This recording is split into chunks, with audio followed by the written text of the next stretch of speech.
19 अक्टूबर 2017 astronomer Rob Weryk Pan STARRS telescope से आसमान की ओर देख रहे थे कि तभी उन्हें पृथ्वी से 33 मिलियन किलोमीटर दूर सिगार जैसा एक लंबी सी चमकती हुई चीज दिखाई पड़ी जो बहुत तेज रफ्तार से हमसे दूर जा रही थी। इस तरह का ऑब्जेक्ट हमारे सोलर सिस्टम में पहले कभी नहीं देखा गया था। हो ना हो ये मिस्टीरियस ऑब्जेक्ट हमारे सोलर सिस्टम का तो नहीं हो सकता। ऐसा मानकर साइंटिस्ट ने इस ऑब्जेक्ट को एक इंटरस्टेलर ऑब्जेक्ट घोषित कर दिया जिसका नाम दिया गया ओumuamua, जिसका हवाई में मतलब होता है दूर से आया हुआ पहला मैसेंजर। फ्रेंड्स, एस्ट्रोनॉमर्स ये मानते आए हैं कि इंटरस्टेलर से आने वाली ऑब्जेक्ट्स कॉमेट जैसे ही होंगे। फंडा बहुत सिंपल था। कॉमेट ही एक ऐसी बॉडी है जिसको उसकी चमक की वजह से ग्राउंड बेस्ड टेलीस्कोप से आसानी से देखा जा सकता था। बाहर से आए एस्ट्रॉइड और मेटेओर्स को हम देख ही नहीं सकते अनलेस उनका साइज काफी बड़ा हो। एस्ट्रोनॉमर्स ने ओumuamua को भी शुरुआत में एक कॉमेट ही माना, लेकिन ओumuamua में कॉमेट जैसे फीचर्स दिखे ही नहीं। टिपिकल कॉमेट में एक लंबी सी चमकती हुई गैस और डस्ट की टेल होती है। ओumuamua में ऐसी कोई टेल नहीं दिखाई पड़ी। इनफैक्ट इसका पूरा सरफेस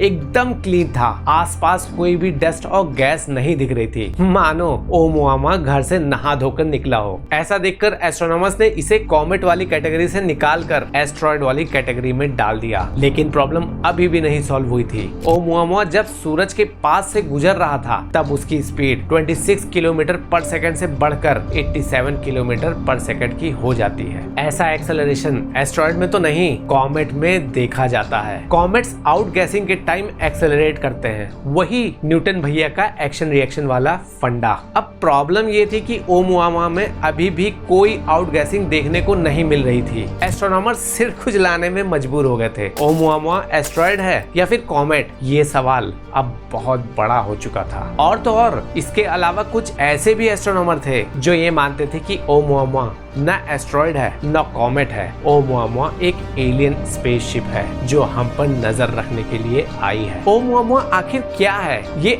अब एक पहेली बन गई थी। 9 अक्टूबर 2017 को डिस्कवर होने के तुरंत बाद दुनिया भर के टेलीस्कोप्स को ओumuamua पर एक सिंगल ऑब्जेक्टिव से फोकस कर दिया गया। ऑब्जेक्टिव था ओumuamua के बारे में और पता लगाना, इसके ऑर्बिट से लेकर इसके ब्राइटनेस, साइज, कलर और शेप, सब कुछ। और मोस्ट इम्पोर्टेंटली ये एग्जैक्टली है क्या, इसका भी पता लगाना था। साइज में लगभग 400 मीटर लंबा ओumuamua चौड़ाई में लगभग इससे 10 गुना कम था, जिससे ये एक सिगार जैसा दिख रहा था। ये तो तय था कि ये किसी दूसरे सोलर सिस्टम से आया है, क्योंकि ऐसे ऑड शेप का ऑब्जेक्ट, वो भी इतने तेज स्पीड से ट्रेवल करता, आज तक नहीं देखा गया था। फ्रेंड्स, ओumuamua पहली ऐसी इंटरस्टेलर ऑब्जेक्ट है जिसने हमारे सोलर सिस्टम को विजिट किया। इसका स्ट्रक्चर भी एस्ट्रोनॉमर्स को काफी कंफ्यूज कर रहा था। ओumuamua डेंस मटेरियल जैसे कि रॉक्स या फिर मेटल से बना हुआ था, बिल्कुल एक एस्ट्रॉइड की तरह। और जैसे हमारे आउटर सोलर सिस्टम में ऑब्जेक्ट्स रेडिश दिखाई पड़ते हैं, वैसे ही ओumuamua भी रेडिश दिखाई पड़ रहा था, पॉसिबली कॉस्मिक रेडिएशन में एक्सपोज होने की वजह से। ये अपने एक्सिस पे हर 7 घंटे में स्पिन कर रहा था, एक एस्ट्रॉइड की तरह। ओumuamua के ऑर्बिट और मोशन को ऑब्जर्व करने से ये अंदाजा लगता है कि ये पिछले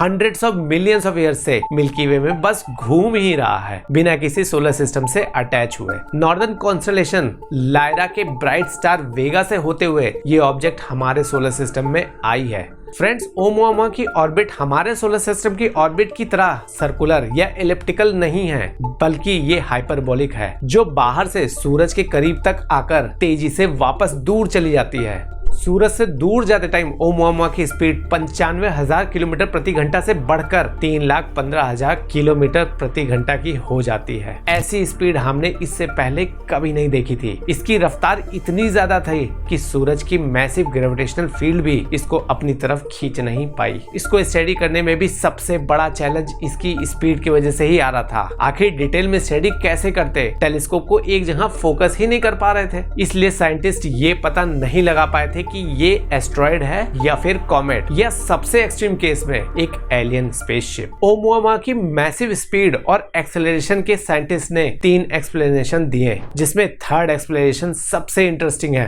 पहला, ओumuamua किसी प्लूटो जैसे प्लेनेटरी बॉडी या किसी आईसी बॉडी का हिस्सा है जो इम्पैक्ट की वजह से टूटकर अलग हो गया और पूरे गैलेक्सी में भटक रहा है। ये नाइट्रोजन या हाइड्रोजन आइस से बना हुआ है जो सूरज के करीब जाने पर उसकी गर्मी से सब्लिमेट कर गया होगा, जिससे ओमुआमा को रिक्वायर्ड थ्रस्ट मिल गया और वो एक्सेलरेट कर गया। लेकिन इस एक्सप्लेनेशन में फिर से सवाल वही आता है कि कुछ तो पीछे निकलता दिखना चाहिए, वो क्यों नहीं दिखा। दूसरा एक्सप्लेनेशन ये है कि ओमुआमा एक वाटर रिच कॉमेट है। शुरू से ही कॉस्मिक रेडिएशन और हाई एनर्जी पार्टिकल्स इसको बॉम्बार्ड कर रहे होंगे, जिससे इसमें मौजूद वाटर आइस से हाइड्रोजन मॉलिक्यूल्स बाहर निकल गए होंगे। फ्री हुए ये हाइड्रोजन मॉलिक्यूल्स आइस ब्लॉक में ही ट्रैप्ड रह गए होंगे और जब ओमुआमा सूरज के पास से गुजर रहा था तो सूरज की गर्मी की वजह से ये हाइड्रोजन मॉलिक्यूल्स गैस के फॉर्म में रिलीज हो गए होंगे। और क्योंकि हाइड्रोजन बहुत लाइट गैस होती है, इसने पीछे कोई डस्ट या गैस का ट्रेस नहीं छोड़ा, इसलिए कोई टेल नहीं दिखी और ओमुआमा एक्सेलरेट भी कर गया। कई एस्ट्रोनॉमर्स इस एक्सप्लेनेशन को सपोर्ट करते हैं, लेकिन कुछ एस्ट्रोनॉमर्स ऐसे भी हैं जो इस पूरे इवेंट को नेचुरल नहीं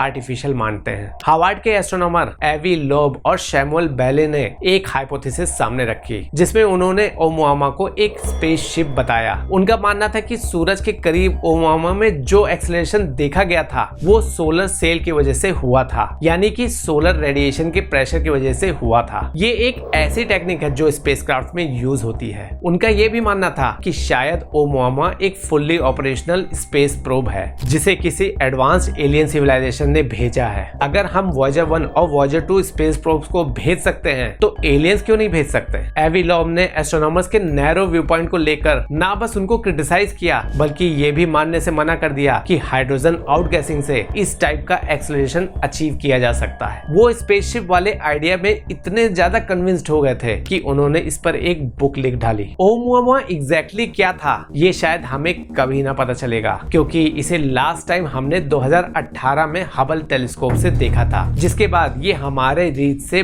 बाहर चला गया। अनुमान है कि ओमुआमा 2025 तक क्यूपर बेल्ट से बाहर निकलकर पेगासस कॉन्स्टेलेशन की तरफ रवाना हो जाएगा। फ्रेंड्स, ओमुआमा नेचुरल था या आर्टिफिशियल, इसका तो कभी पता नहीं चल पाएगा, लेकिन अगर फर्मी पैराडॉक्स को माने तो शायद ये एलियन स्पेसशिप भी हो सकती है। फर्मी पैराडॉक्स एलियंस के बारे में क्या कहता है ये आपको जरूर जानना चाहिए, क्योंकि यहाँ कुछ ऐसी चीजें कही गई हैं जो आपको एलियन एग्जिस्टेंस के बारे में सोचने में मजबूर कर देगी। जानने के लिए यहाँ क्लिक करिए।